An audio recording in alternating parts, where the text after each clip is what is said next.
ভাবুন তো, পৃথিবীর বুকে এমন একটা জায়গা যেখানে আপনি চাইলেও মরতে পারবেন না। বিশ্বাস হচ্ছে না তো? পৃথিবীর মানচিত্রে এমন একটি শহর আছে যেখানে মৃত্যু আইনত নিষিদ্ধ। মানে আপনি যতই অসুস্থ হন না কেন, ওই মাটিতে শেষ নিঃশ্বাস ত্যাগ করার পারমিশন আপনার নেই। আবার ভাবুন এমন একটা জেলের কথা যেখানে কয়েদিদের শাস্তির বদলে গিটার শেখানো হয়, ভালো ভালো খাবার দেওয়া হয়, আর জেলের ঘরগুলো দেখলে মনে হবে যেন কোনো 5 স্টার হোটেলের রুম।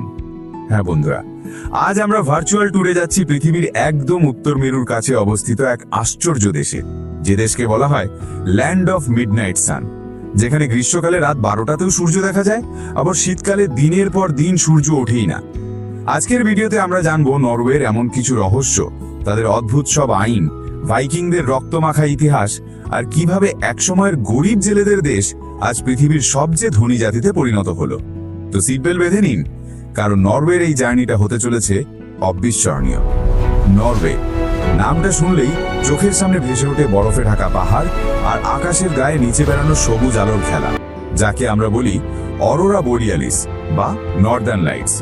ইউরোপের স্ক্যান্ডিনেভিয়ান উপদ্বীপে অবস্থিত এই দেশটি যেন প্রকৃতির নিজের হাতে আঁকা এক ক্যানভাস। সুইডেন, ফিনল্যান্ড আর রাশিয়ার সাথে বর্ডার শেয়ার করা এই দেশটি লম্বায় অনেকটা গিটারের মতো। তবে নরওয়ের সৌন্দর্য যতটা মুগ্ধকর, এখানকার আবহাওয়া ততটাই চ্যালেঞ্জিং। নরওয়ের উত্তরাঞ্চলে প্রকৃতির এক অদ্ভুত খেলা চলে। মে মাস থেকে জুলাই মাস পর্যন্ত এখানে সূর্য অস্ত যায় না। একে বলা হয় মিডনাইট সান। ভাবুন তো, রাত 3টে বাজে অথচ বাইরে গনগনে রোদ। স্থানীয়রা এই সময় রাতেও সানগ্লাস পরে ঘুরে বেড়ান। কিন্তু মুদ্রার উল্টোপিঠটাও আছে। নভেম্বর থেকে জানুয়ারি এই পুরো সময়টা থাকে পোলার নাইট, মানে টানা কয়েক মাস সূর্য ওঠেই না।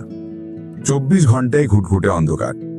আজ আমরা নরওয়েকে পৃথিবীর অন্যতম ধনী এবং শান্ত দেশ হিসাবে চিনি, কিন্তু ইতিহাস বলছে এই মাটির অতীতে মিশে আছে রক্ত আর যুদ্ধের গল্প। আজ থেকে প্রায় 1000 বছর আগে, 8ম থেকে একাদশ শতাব্দী পর্যন্ত সময়টা ছিল ভাইকিংদের যুগ। ভাইকিংরা ছিল দুর্দান্ত সাহসী যোদ্ধা এবং নাবিক। তাদের ভয় সারা ইউরোপ থরথর করে কাঁপত। তাদের বিশেষ ধরনের লম্বা জাহাজ নিয়ে তারা সমুদ্র পাড়ি দিত এবং নতুন নতুন দেশ দখল করত। আজকের শান্তশিষ্ট নরওয়েজিয়ানদের দেখলে বিশ্বাসই করা কঠিন যে তাদের পূর্বপুরুষরা কতটা দুর্ধর্ষ ছিল। তবে ভাইকিং যুগের পর দীর্ঘ সময় ধরে নরওয়ে ছিল একটা অত্যন্ত গরিব দেশ। তাদের অর্থনীতি ছিল মূলত মাছ ধরা এবং কৃষিকাজের উপর নির্ভরশীল। সুইডেন আর ডেনমার্কের তুলনায় তারা ছিল অনেক পিছিয়ে। 1960 সাল পর্যন্ত নরওয়ের মানুষের জীবনযাত্রা ছিল খুব সাধারণ। তারপরই ঘটে এক অলৌকিক ঘটনা, যা নরওয়ের ভাগ্য চিরতরে বদলে দেয়। সালটা ছিল 1969। নর্থ সি বা উত্তর সাগরে হঠাৎ করেই বিশাল এক তেলের খনির সন্ধান পাওয়া যায়। ব্যাস, কপাল খুলে যায় নরওয়ের। তবে এখানেই নরওয়ের মানুষদের আসল বুদ্ধিমত্তার পরিচয় পাওয়া যায়। পৃথিবীর অন্য অনেক দেশ তেল পেয়ে সেই টাকা বিলাসিতায় উড়িয়ে দিয়েছে, কিন্তু নরওয়ে তা করেনি। তারা জানে তেল একদিন ফুরিয়ে যাবে, তাই তারা তেলের টাকা দিয়ে তৈরি করেছে সভরেন ওয়েলথ ফান্ড। আজকের দিনে এই ফান্ডের ভ্যালু প্রায় $1 ট্রিলিয়ন বেশি। এই জমানো টাকা দিয়েই নরওয়ের ভবিষ্যৎ প্রজন্মের নিরাপত্তা নিশ্চিত করা হয়েছে। অর্থাৎ নরওয়ের প্রতিটি নাগরিক জন্মগতভাবেই কোটিপতি। টাকা থাকলেই কি মানুষ সুখী হয়? নরওয়ের সংস্কৃতি আমাদের শেখায় এক অদ্ভুত দর্শন, যার নাম ল অফ ইয়ান্তে। এই নিয়ম অনুযায়ী নরওয়েতে কেউ নিজেকে অন্যের চেয়ে বড় বা স্পেশাল মনে করতে পারে না। সে আপনি প্রধানমন্ত্রী হন বা একজন সাধারণ ওয়েটার, সামাজিকভাবে সবার সম্মান সমান। তাই এখানে বিলিয়নিয়াররাও সাধারণ বাসে চড়ে অফিসে যান, আর মন্ত্রীরা উইকেন্ডে নিজেরাই নিজেদের ঘর পরিষ্কার করেন। এই সমতার মানসিকতাই নরওয়েকে বিশ্বের অন্যতম সুখী দেশ বানিয়েছে। নরওয়ের কালচারের আর একটা অদ্ভুত দিক হলো তাদের প্যারেন্টিং বা বাচ্চা লালন পালন। আপনি যদি নরওয়েতে ঘুরতে যান আর দেখেন রাস্তার ধারে কোনো ক্যাফের বাইরে -10 ডিগ্রি শীতে কোনো বাচ্চা ট্রলিতে একা একা ঘুমোচ্ছে আর তার মা ভেতরে কফি খাচ্ছে, তাহলে ভয় পাবেন না। এটা এখানে খুব স্বাভাবিক।